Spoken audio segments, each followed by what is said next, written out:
At 25,000 feet over Nazi-controlled Europe, one position inside a B-17 was almost a death sentence, not because of weak armor or lack of firepower, but because of something no one could fix in time. The B-17 flying fortress was built to survive head-on attacks, flying in tight formations that turned dozens of bombers into a single moving wall of guns. But hidden beneath that reputation was a fatal weakness, a place where enemy fighters could approach unseen, untouched, and strike with devastating precision. German pilots learned to exploit this flaw again and again. Bombers were hit without warning. Crews vanished, and the man sitting at the very back of the aircraft knew he would be the first target and the last to see it coming. So how did one young tail gunner manage to change that reality without orders, engineers, or new weapons? And why did his solution spread quietly across the skies? To understand that, we need to go back to how the B-17 was designed, bend what it couldn't see.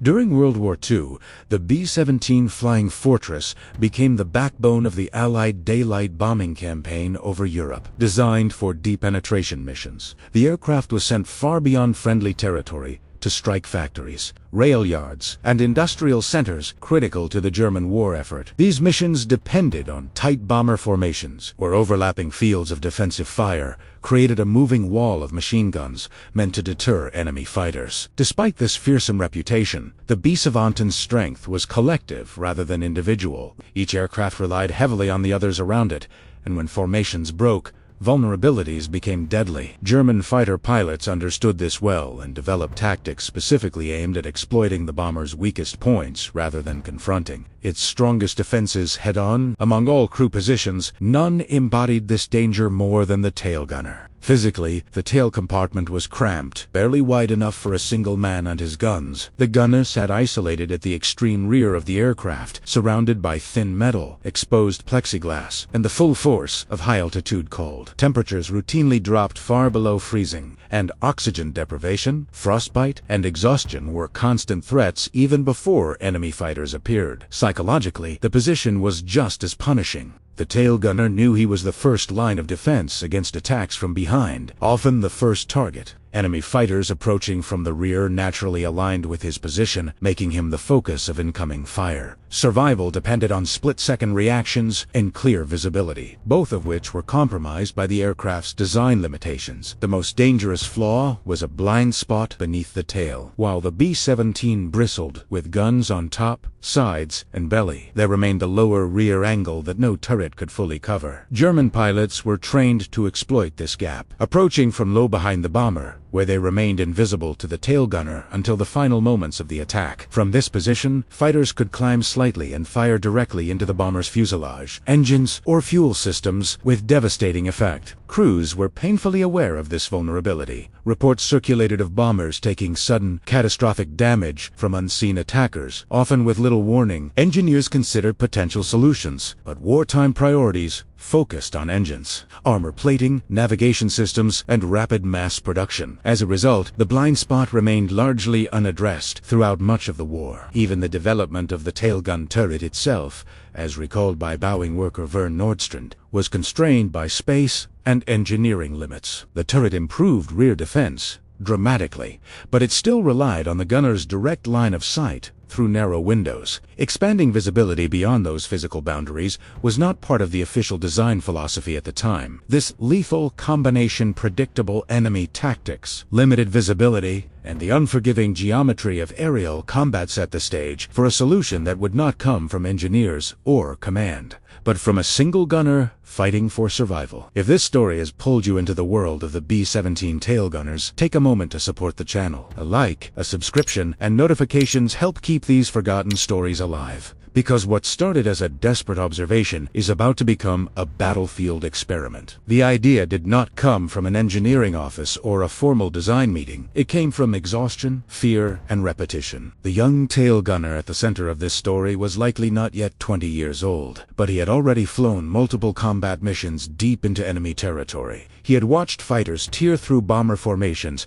and had felt the helplessness of knowing that danger could emerge from a direction he simply could not see. The moment of insight came during a routine briefing, while waiting for the next mission. The gunner noticed something mundane: a pilot using a small reflective panel inside the cockpit to check equipment behind his seat. It was not a weapon or a sophisticated instrument hoosed a mirror, but in that moment, a connection formed. If a pilot could see behind himself using reflection, why couldn't a tail gunner use the same principle to see below and behind the aircraft? The blind spot was not a mechanical problem anymore. It was a visual one. That realization was simple, but its implications were profound. Rather than waiting for official modifications, which might never come, the gunner decided to act on his own. After the mission ended, he went to the equipment tent and searched through available gear. From a survival kit, he took to signal mirrors. From maintenance, he borrowed a scrap piece of aluminum. These were not precision instruments, and there were no instructions to follow. That night, working alone, he drilled holes, bent metal, taped components together, and repeatedly adjusted angles until the reflections aligned. By the end of the process, he had assembled a crude but functional three-mirror system mounted inside the tail turret.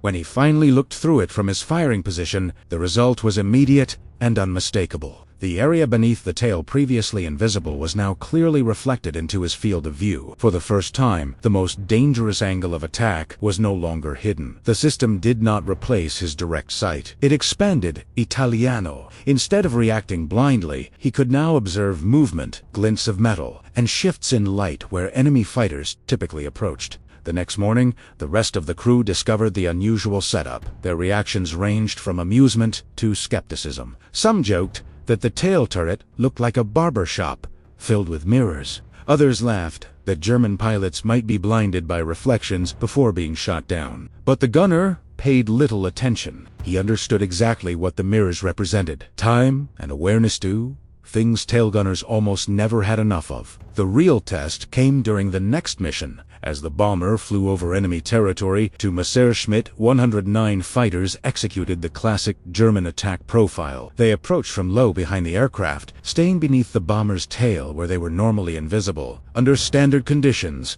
the tail gunner would have seen nothing until the fighters climbed into firing position. This time, the mirrors changed everything. Before the fighters reached effective range, the gunner noticed a faint metallic glint reflected in his improvised system. The mirrors revealed movement where there should have been empty sky. Because of this early detection, he gained roughly 10 seconds to react. In aerial combat, 10 seconds is an eternity. It allowed him to track the approaching fighters, align his guns, and prepare his fire instead of panicking under sudden attack. When the fighters emerged, the tail gunner was already firing. His burst tore into the formation. One German fighter spiraled away trailing smoke, while the second broke off the attack and the immediate threat was neutralized. More importantly, the attack had been stopped before it reached its most lethal phase. The rest of the crew noticed the difference immediately, and the pilot later recorded that the tail gunner had disrupted the attack through early detection rather than last-second reaction. Over subsequent missions, the effect became even clearer. The gunner's accuracy improved noticeably, not because the mirrors made him a better shot,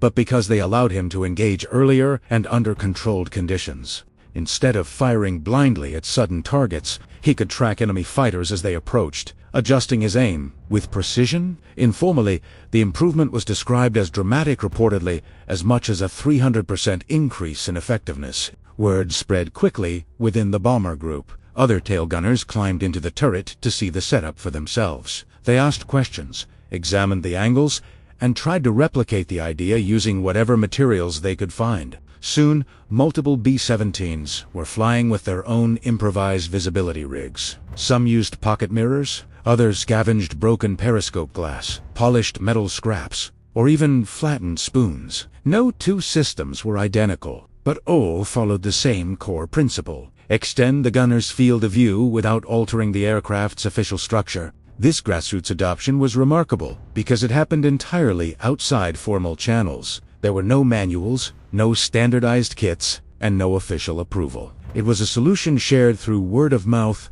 demonstration, and survival instinct. Crews that had nearly lost bombers to unseen attacks now felt they had a fighting chance. Initially, commanders were not pleased. They raised concerns about safety, regulation violations, and the possibility that loose mirrors could become dangerous projectiles inside the aircraft. The systems were untested, non-standard, and technically unauthorized. However, resistance softened after repeated missions where bombers survived attacks thanks to earlier detection. Results were hard to ignore. Eventually, even official turret designers began experimenting with wider sightlines and reflective aids. While the original mirror system was never formally adopted, its influence quietly filtered into later thinking about defensive visibility. Stories circulated of tail gunners spotting enemy fighters over heavily defended cities like Bremen or protecting damaged bombers during their return flights, often crediting nothing more than a few pieces of reflective metal mounted by hand.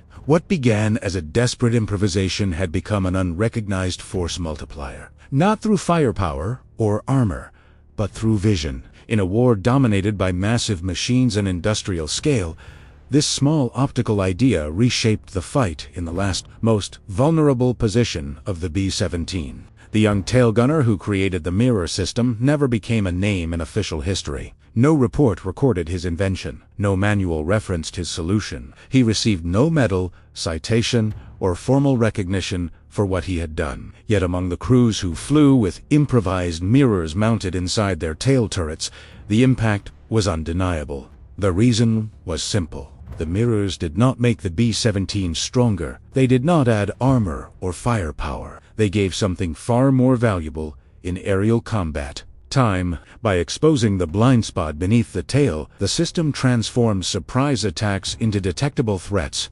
Seconds that had once belonged entirely to enemy fighters were suddenly returned to the gunner, and in the thin margin between life and death at high altitude, those seconds meant survival.